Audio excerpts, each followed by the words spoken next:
I'm going up for the audition. I get a call from my agent.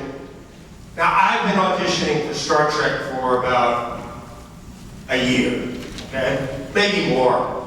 And they like me, but they just don't know where to put me. And because they keep on calling you, exactly. And my wife says that, where do I put you now?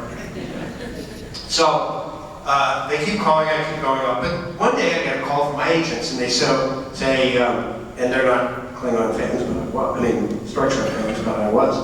And they say, well, there's something they want you up for some kind of it's a Kling something. I went, a Klingon! They're running for a Klingon! Well, I guess, maybe that's what it is, yeah. So they sent me the slides and everything, and I was like really excited. A Klingon. If there was any role that I ever wanted to do in my entire life, because I was an original Star Trek fan, never had a date on Friday night.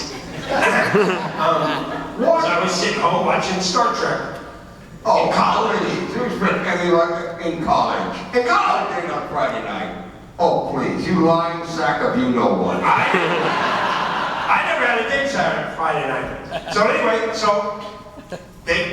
I get the script and the thing, and there's a note that says, please do not do a normal or regular Klingon thing. Please play him with analytical analysis in mind, or something like that. It wasn't exactly that, but I went, what? What? That makes absolutely no sense for a Klingon to act like that. So I went in, two scenes. I went in there, first scene I read, like, very Jacobian. But anyway,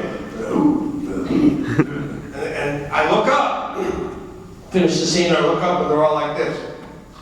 And I went, well, I knew that I lost that audition, so the character was called Gowron, and so I went, well, I got one more scene, I gotta wake him up. So I said, and I'm gonna just go balls out Klingon, I'm just gonna do it. And I turned around, and I went, and then I went,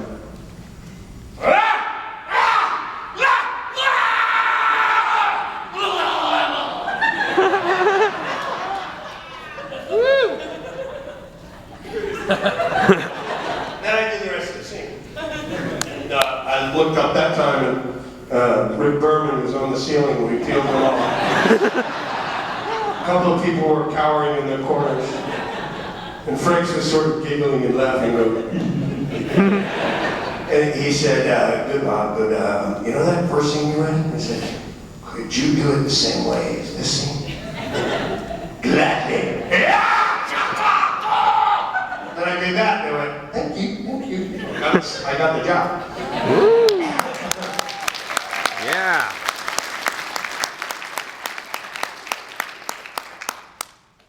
A great one. Amazingly, my story is exactly the same. It must be something about Klingons. I was sitting outside the studio, pissed off, like I usually am. That means angry. I'm not really sitting outside the studio very often, but I am pissed off almost all the time. I can attest to that. About any number of things. Like I'm angry about you now, right? I don't know why. You just pissed me off.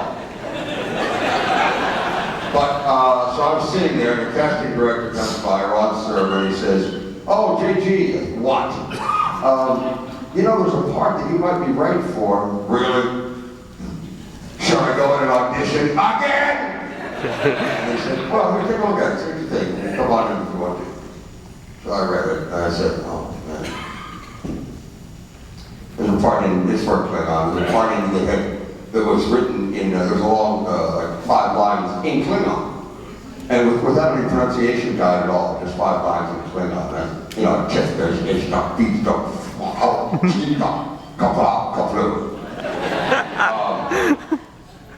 I said, well, I can't say those things. I have no idea what I'm talking about. I don't know how to pronounce the words, and I look like an idiot. Which is not unusual for me, and that's why I'm pissed off all the time.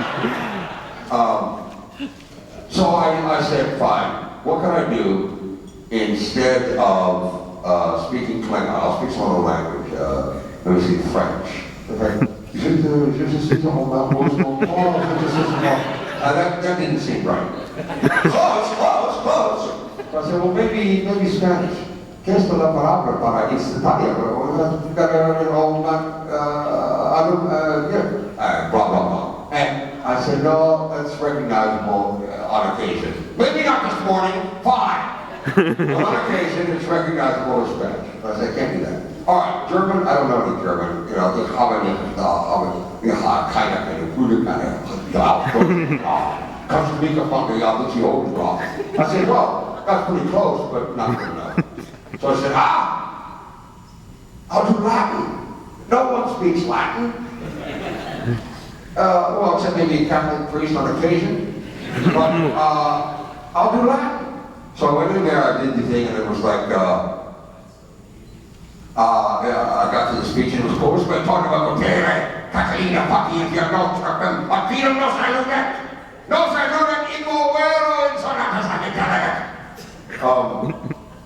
And I finished, and Jonathan French was in there, and he said, you know, nobody has ever auditioned with Latin before. And I said, yeah, I know, I'm sorry. He said, no, I love Latin. There's nothing really written for you in this, this was for the CD, but I'm going to have the writers write you in. And then if you have seen the CD, there's this old Klingon whose character name is Old Klingon. And he's the first one that the Martok picks on to try to advance himself aboard the Klingon ship. And he doesn't really get past me. I mean, I did as hard as I could for him. But anyway, that was, then I went on to audition for the, where I did the same thing for the regular show, for the role of Martok. I did it very cerebrally, very analytically, very intellectually. Wolf, this is not the Klingon way. What I think we should do, listen to me, Wolf, this is what we should do. I said, thank you. Now, J.G., are you aware of what a Klingon is? This is after I've already played a Klingon on the CD. He said, do you know what a Klingon is, or what? I said, oh, right, you're going to be like Bob O'Reilly, loud, overbearing, antagonistic, angry all the time, bug-eyed, that kind of stuff. And they said, yeah. So I said, fine. So I took, the first thing I did was take the chair, and it was one of those folding chairs, and I picked it up, and I threw it against the wall. And when you start throwing furniture at the top of a speech, there's very little way to go, Except if you push it, which of course I did. What did you say? Do not piss me off even more. And the chair had little sharp feet that one of the feet stuck into the platform. But what I didn't know... So you acted against the chair on the wall? Right. Wow, that's competition. It was sort of acting with you, Bob. It was like acting to that empty chair. I got so sticking it off as opposed to you. No, I'm glad you weren't there. But I ripped my thumbnail off when I threw the chair. It caught on the back of a piece of metal. Oh, that was good. And of course, I was so angry, like I'm getting now, that I had so much adrenaline pumping I didn't feel. So, but they could see it. It was like blood dripping from my hand. Don't tell me this, Wolf. Don't tell me this. I know what I should do. So at the end, I was. The chair was stuck in the wall. There's blood all over the place. Covered with blood. On the ceiling. And they said, thank you. And I said, F you.